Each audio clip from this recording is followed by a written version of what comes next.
We'll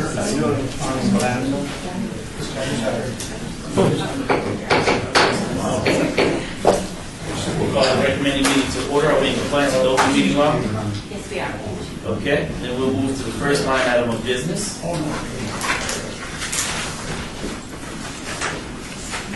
Which is bill number 2016-34, possible action authorizes the establishment and operation of an occasional program by which fines for qualifying parking infractions may be paid by means of the donation of food items or children's toys in lieu of payments of money, sponsored by Bob Pierce. Staff? I guess if no one else is coming forward, oh, here it is. Oh, okay. Morning. Good morning, sir, from Calvo Parking Service, the City of Las Vegas. Yes, sir. We're glad to hear from you. This is a program that we would like to implement and have the ability to implement in the City of Las Vegas. It's not an amnesty program, but basically it's an opportunity to assist in helping the community's food banks or local charities with citations that people can pay their fines with either food, non-perishable items or toys, unwrapped toys, in lieu of their infraction. Of equal or greater value would be acceptable. And this would not include public safety violations.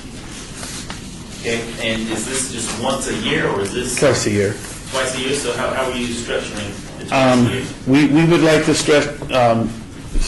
do it like towards the end of the year for Christmas time, of course, and towards the middle of the year for the beginning of school, something like that, with obviously approval from council for each date that we have. And I don't see the dates in which it's structured within the ordinance. So Yeah, we don't have the dates yet because we'd like to, we still want to figure that out. But we want to do it like towards the middle of the year and towards the end of the year. Councilman Barlow, if I may, Yolanda Sanchez, Deputy City Manager. If you look at item 22 on the first page, or 21, it's basically set by you all to make recommendations, but it goes back to the mayor and council for you guys to set the dates when you want the program to occur. so we'll set this at the council level? Yes, sir. Or do we set it at the recommending level? The city council. Okay, so we approve the ordinance and then later on. Correct, they'll bring another item back and go that route. I have a question. Yes, sir.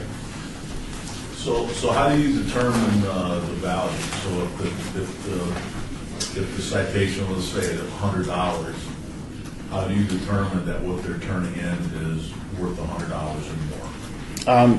Just based on, what the food item would cost. It's a calculation. It's not going to be exact. Most citations are $20, the overtime meter citations. That's over 60% of citations. So basically, it's a guesstimate. It won't be an exact amount. So somebody in your division would take a can of beans and say it's worth 99 cents based on $1, $2, yes, based on the going rate, I guess. Go over Yeah. to Smith's and find out it's 99. That's how. Pretty much. Kinda how you're gonna do it. Yes. So there's not an exact science. It's not an exact science, and basically it's more than anything there's a couple of things we want to accomplish with this. One is to change the public's perception of parking enforcement. As everybody knows, parking enforcement doesn't have the best reputation out in the community, but we do provide a service, and we'd like to continue to provide a service beyond just parking, which is helping out the local charities in the community. And you're probably hoping maybe if it's a $20 citation, somebody's going to bring in $40 item. Well, Most people will probably give a little bit more. Yes. You would think. promoting the, whatever charity it is, we're going to help out with that. Any further questions, Councilman? Yeah, on that item, I was thinking you can really easily determine value with a smartphone, you can quickly scan something. Yeah. Prices out there on Amazon. But it's a question of time, and so when you get a box full of stuff, and I guess you could take the time to scan all those things, and get how close it is. I was wondering if maybe this is enabling you to set up a program. Correct. Right, this doesn't define the parameters of the Correct. So it doesn't define how we ride costs? Correct. Okay. Because I can see how you can do it, but there's a lot of people that'll cheat on out, so the question Yeah. is, you know, what do you say about 25 or 40 packages of ramen soup when it comes to 100 packages? Yeah. I think, 10 for a dollar could be 50 cents each, so I'm just thinking, it's going to be a while before you actually get something reliable set up. correct. You can retroactively look at it by looking at prices in a random set of boxes and say, well, we're okay, we're on track program-wise. But I think it's almost impossible to tell somebody that we only have, what we figure, best estimate, $9 on a $30 carton. So it's not going to be easy to do. Correct. One of the things we discussed was setting a standard of, for example, 10 items equal this amount, this dollar amount, instead of pricing every single item. It's going to be a general amount. It's not going to be an exact amount. And part of this helping us with the programs we're trying to do with the community is going to give the offender a break as well as with their fines. So this allows somebody to make their Get current. parking citation and feel good about it. Get current with their citations, correct? Whereas today, they're not feeling too good about paying Correct. the parking fine, but this way people feel good about doing that. Correct. I mean, I kind of understand that we're not going to get dollar for dollar with the fine amount, but we do want to get as close as we can to it. How does this impact your budget as far as loss? We have a certain amount of budget that is uncollectible fine amounts that eventually end up on a scofflaw list, that eventually end up getting booted. So by doing this, it's going to allow us to actually recover something instead of nothing. So budget-wise, it's not going to impact the operation. So in the case of someone having a boot, how does it work? When somebody gets booted, currently we lowered the requirements for being eligible for being on the boot list, which is 2 citations and $200 or more. If these are outstanding beyond the 30 days, then they're eligible for a boot. What that allows us to do is collect earlier before the amount gets greater than $500, $700, $1,000, which by that time it's hard to collect on that money. We'll impound the vehicle will go to auction. The owner doesn't get any money, the city doesn't get any money.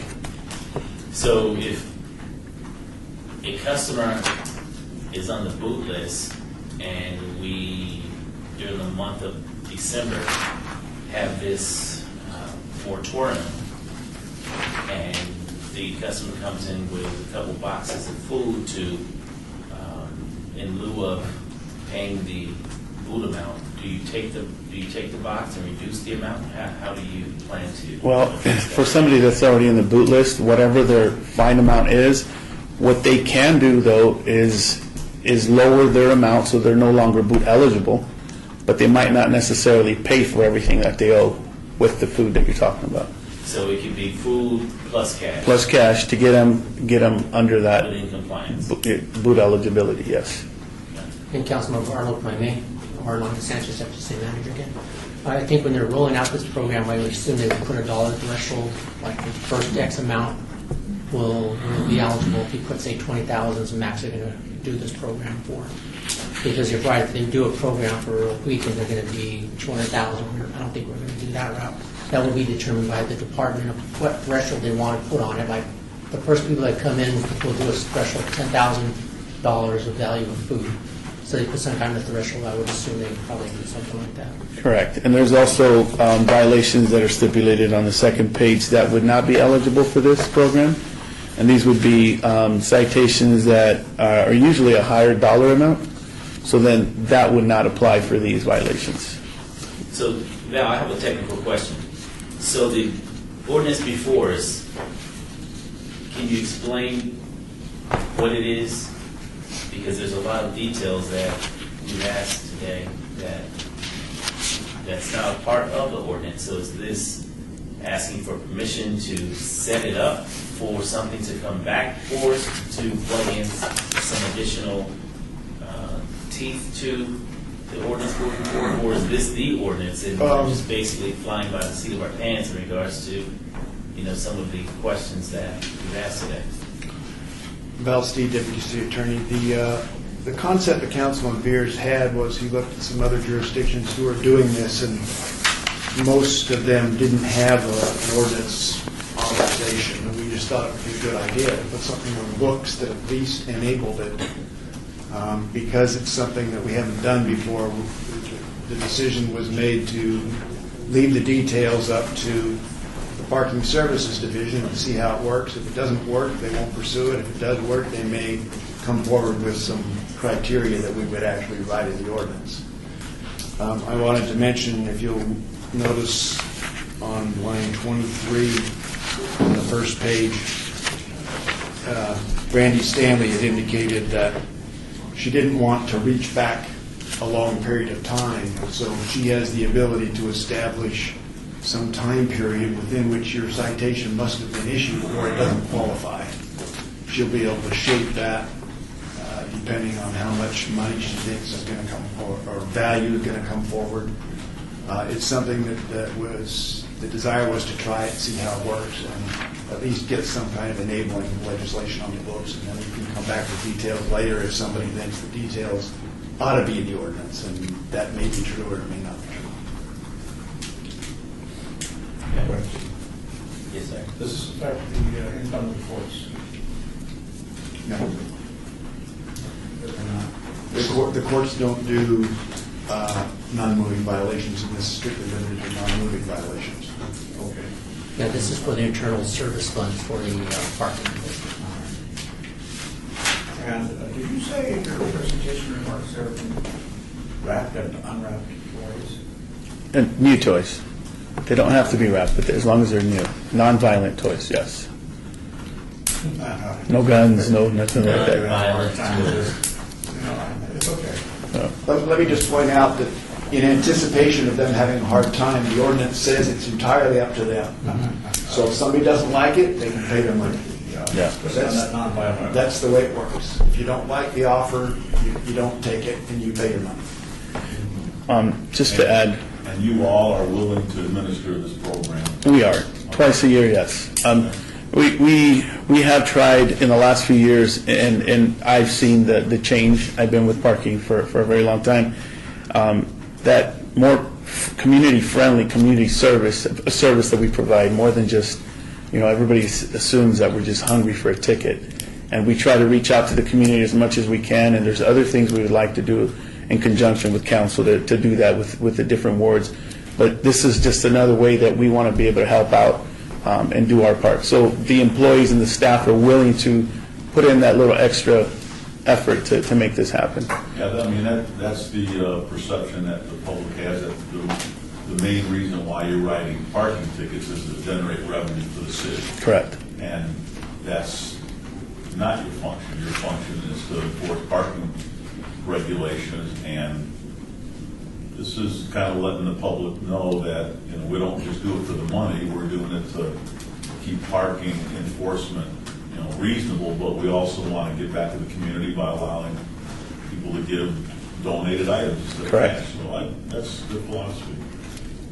Promotion, how do you plan to promote and advertise this moratorium? Definitely through the city's channels, social media channels, media releases with the different communities. Specifically, we hope to be able to work with council as well to be able to get that information out. Working with KCLB? Yes, definitely. We've been doing some video spots with them. It's helped out a lot. Is there anyone else from the public wishing to speak on this item? So please come forward and state your name for the record. Seeing none, public comment is closed. Council, sorry. Moved. Move to pass. Yeah. All in favor? Aye. Aye. So moved. Thank you so very much. Next line item is bill number 2016-36 for possible action annexation 62383 property location 6645 West El Campo Grande Avenue, petitioned by Michael A. Valente, predecessor in interest to current owner, acres 1.5 acres zone RE, sponsored by Councilman Steve Ross. Staff? Thank you, Tom Perigo, Planning Director. For the record, everything's in order. We recommend approval. Anyone from the public wishing to speak on this item, so please come forward, state your name for the record. Seeing none, council, Move recommendation passed. all in favor? Aye, so moved. Bill number 2016-37 for possible action, annexation, 62386, property location, 4980 Ghost Dance Circle, petitioned by Corey and Mary Joyce Newcomb, acreage 0.68 acres, zone RE, sponsored by Councilman Stephen Ross. Staff. Tom Perigo, Planning Director. For the record, everything's in order. We recommend approval. Anyone from the public wishing to speak on this item, so please come forward, state your name for the record. Seeing none, council, Move recommendation passed. all in favor? Aye. So moved. Bill number 2016-38 for possible action, annexation, 63179, property location 5686 North Rainbow Boulevard, petitioned by Aqua Bamboo LLC, acreage 0.95 acres, zoned RE, sponsored by Councilman Stephen Ross. Staff? Tom Perigo, Planning Director. For the record, everything's in order. We recommend approval.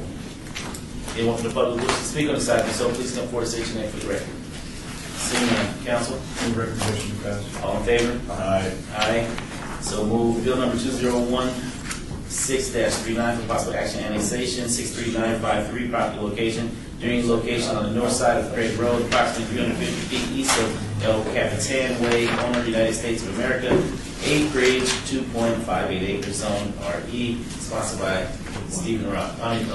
Star Wars Anthony. Staff. Tom Perigo. For the record, everything's in order, and we recommend approval. Anyone from the public wishing to speak on this item, so please come forward, state your name for the record. Seeing none, council, Move approval. all in favor? Aye. Alright, so moved. Okay, bill numbers 2016-34, 2016-36, 2016-37, 2016-38, and 2016-39 are all eligible for adoption at the city council meeting on June 15th.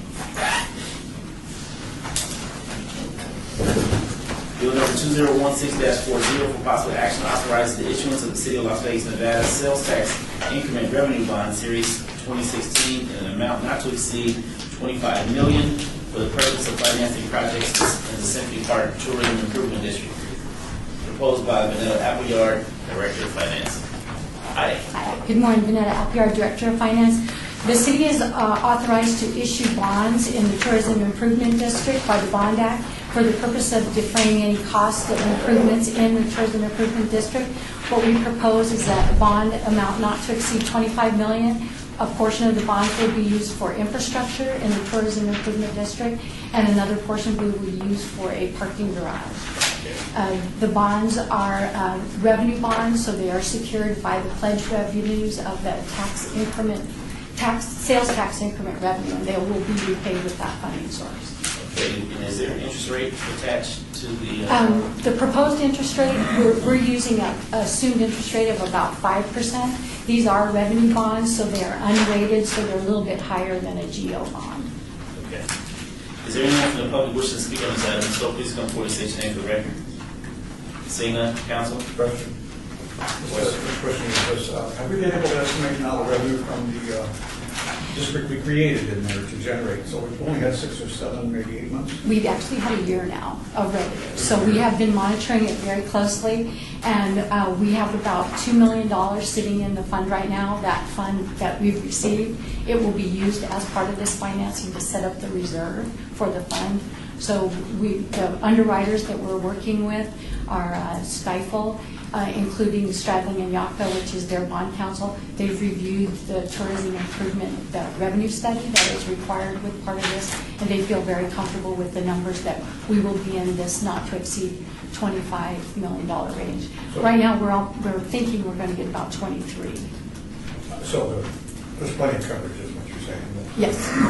Extending, okay, I don't know how much coverage over a second, sorry, you're saying, assuming some downturns in sales tax revenue, you still feel like the coverage will be sufficient? They do at this time, yes, based on the revenue studies that we have. Okay, thank you. Mr. Chairman. Yes, sir.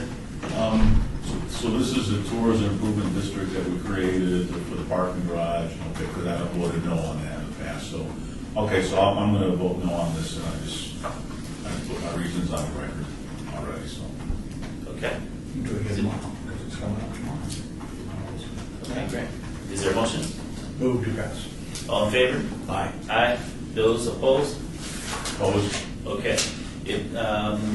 This has moved out of committee with a 2-1 pass, and it is bill number 2016-40 is eligible for adoption at the City Council meeting on June 1st. Thank you. We're now down to public comment. Anyone from the public wishing to speak on this item, please come forward and state your name for the record. I do see 2 young ladies in the audience. Are you all interns? Come forward, please, if you don't mind, and state your name for the record. Who you're with, where you're from. Come on, come forward. And what department are you interning with? My name is Rocio, and I'm interning in the Economic and Urban Development Department. And your name again? Rocio, How do you spell that? Rocio. Okay, Rocio. Okay, and where you from? Well, I'm originally born and raised in Mexico, but I've been here for 16 years, so pretty much from Las Vegas. High school, college? High school, Valley High School, and UNLV. Okay, and what are you majoring in at the university? Public administration. Public administration. Good deal. Glad to have you. How are you? Good. I'm Kristen Hill. I'm an intern with the finance department. Okay. I'm Netta over here. Okay. And I'm an MPA student at the University of Georgia. Oh, okay. So you're in the master's program? Yes. Okay, great. Yeah, so am I. Okay. Master's program. Okay, so you're in the Urban Affairs Department at UNLV? Yes. Okay. And you're at the University of Georgia? Mm-hmm. Okay. Okay. Great to have you both. Thank you. Yeah, absolutely. You'll have a good time. So Thank you. I appreciate you get rotated around various departments within the city of Las Vegas. Yeah. Yes. Okay, glad to have you. Thank you for coming out today. Thank you. Is there any? Oh, yes. Come forward.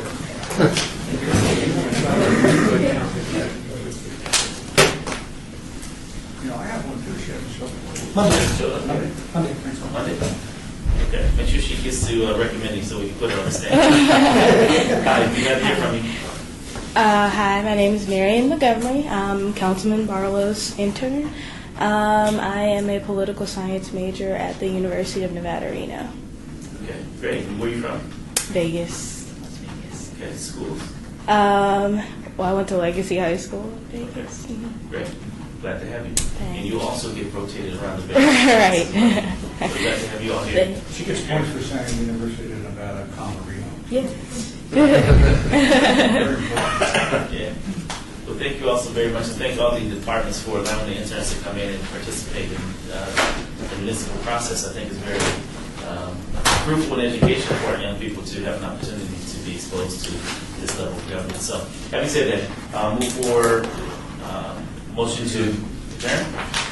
All in favor? All right, so moved. Thank you all. Much success.